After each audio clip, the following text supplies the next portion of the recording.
Assalamualaikum warahmatullahi wabarakatuh. Saya Ariel Dirawitantra dengan NPM 2316051087.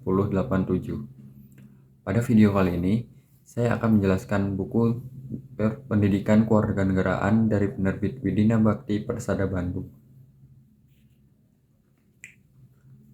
Pada bab 1, menjelaskan tentang pendidikan kewarganegaraan sebagai mata kuliah pengembangan karakter.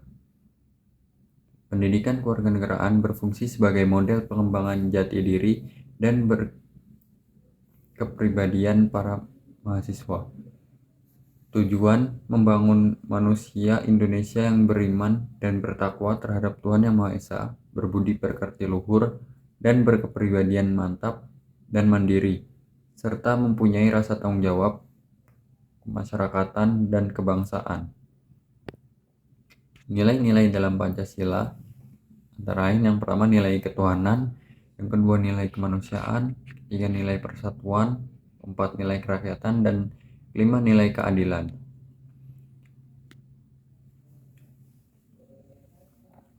Yang kedua adalah identitas nasional.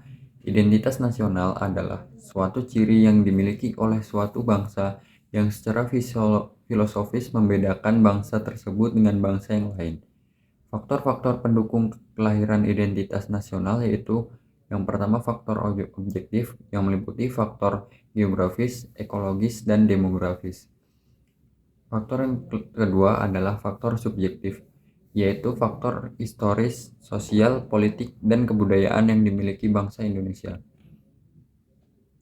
Beberapa bentuk identitas nasional Indonesia sebagai wujud konkret dari hasil perjuangan bangsa dimaksud adalah yang pertama dasar falsafah dan ideologi negara yaitu Pancasila, yang kedua bahasa nasional yaitu bahasa persatuan yaitu bahasa Indonesia, lagu kebangsaan yaitu Indonesia Raya, lambang negara Garuda Pancasila, semboyan negara yaitu Bhinneka Tunggal Ika, bendera negara yaitu Sang Merah Putih, hukum dasar negara atau konstitusi yaitu UUD 1945, bentuk negara yaitu NKRI, dan bentuk pemerintahannya adalah Republik. Beragam kebudayaan daerah yang telah diterima sebagai kebudayaan nasional. Pada bab ketiga, membahas tentang hubungan negara dan warga negara.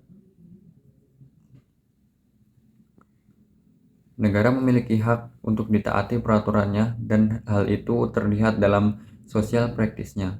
Negara dan warga negara masing-masing memiliki hak dan kewajiban sesuai porsinya.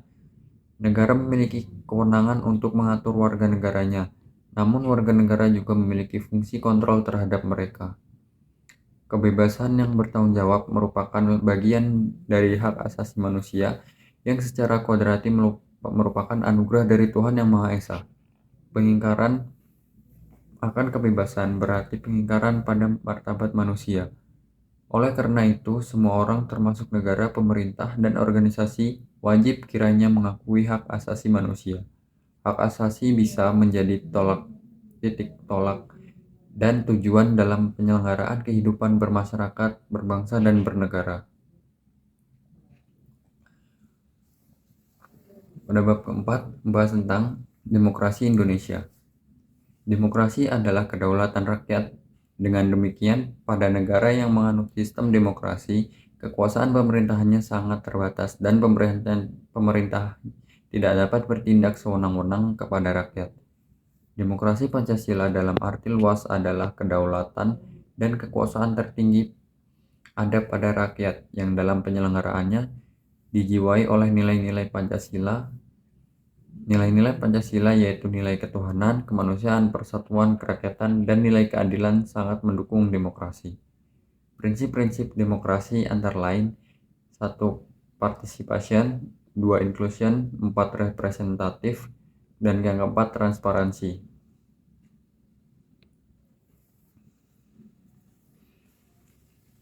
Pada bab kelima, membahas tentang negara hukum dan HAM.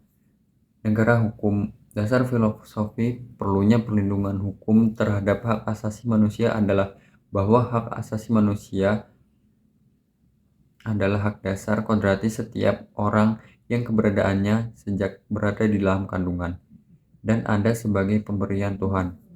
Negara wajib melindunginya. Perlindungan hak asasi manusia di Indonesia secara yuridis didasarkan pada UUD 1945 Negara Republik Indonesia. Ciri-ciri negara hukum. Yang pertama, HAM terjamin oleh undang-undang. Kedua, supremasi hukum. Ketiga, pembagian kekuasaan atau trias politika.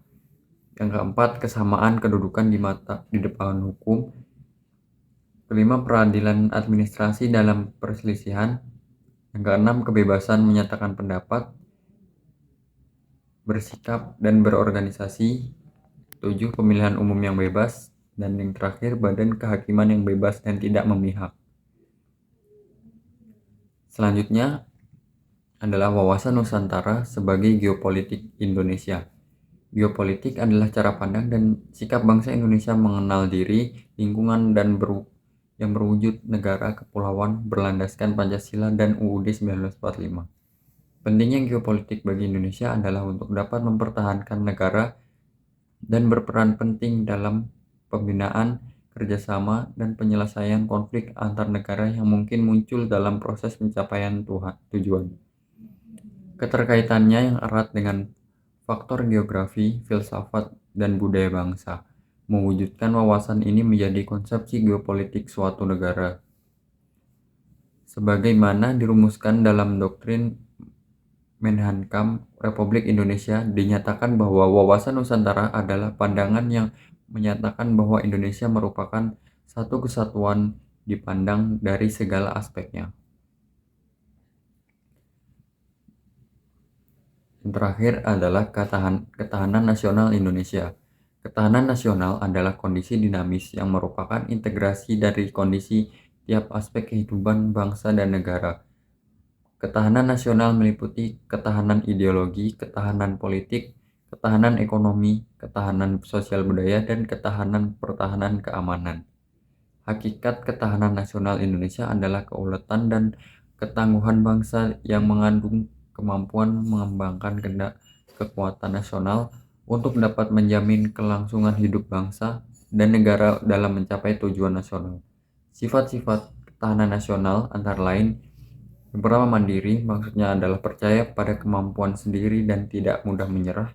Yang kedua, dinamis, artinya tidak tetap, tergantung dengan situasi dan kondisi negara serta lingkungan strategisnya. Yang ketiga, wibawa, semakin tinggi tingkat ketahanan nasional maka akan semakin tinggi tingkat kewibawaannya. Yang keempat, konsultasi dan kerjasama, artinya adanya saling menghargai dengan mengandalkan kekuatan moral dan kepribadian bangsa. Sekian video resume dari saya. Saya akhiri. Wassalamualaikum warahmatullahi wabarakatuh.